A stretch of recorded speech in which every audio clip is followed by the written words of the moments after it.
Hello friend, আমি হচ্ছি সুমন রাজ আর আপনারা দেখছেন কম্পিউটার জ্ঞান SR।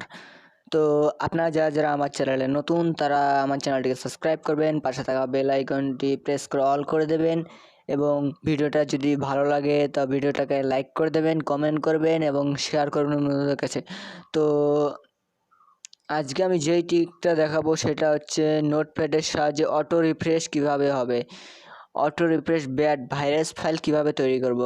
তো ভিডিওটা বেশি দেরি না করে স্টার্ট করি।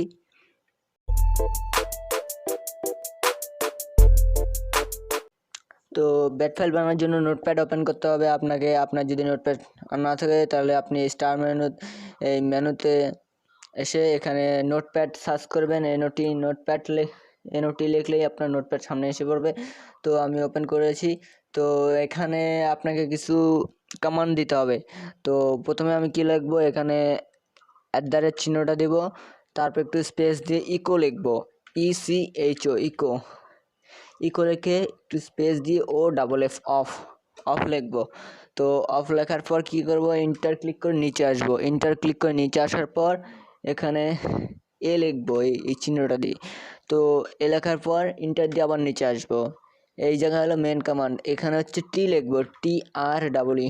তো ট্রি হয়েছে, ট্রি লিখে এখানে কি করবেন, নিচে এন্টার করে গোটো লিখবো, গোটো লিখে দেব।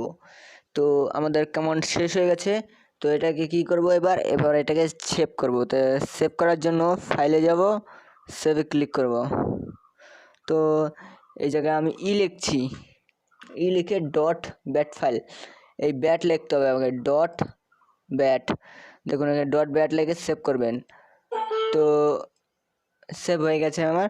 তো এখন এটাকে ক্লোজ করে দেখাচ্ছি। তো এই যে এখানে আমার ফাইলটা তৈরি হয়ে গেছে। তো এই ফাইলটাকে যখনই আমি ওপেন করব তো আমার অটো রিফ্রেশ দেবে, এখানে আর ক্লিক করতে হবে না, তো কোনো কিছু করতে হবে না, অটো রিফ্রেশ হচ্ছে একাই। তো এটা আমরা যেখানে কি করি, রানে ক্লিক করে ট্রি লেখা হয়, ট্রির পরে আমরা ওকে করলে একটা রিফ্রেশ দেয়।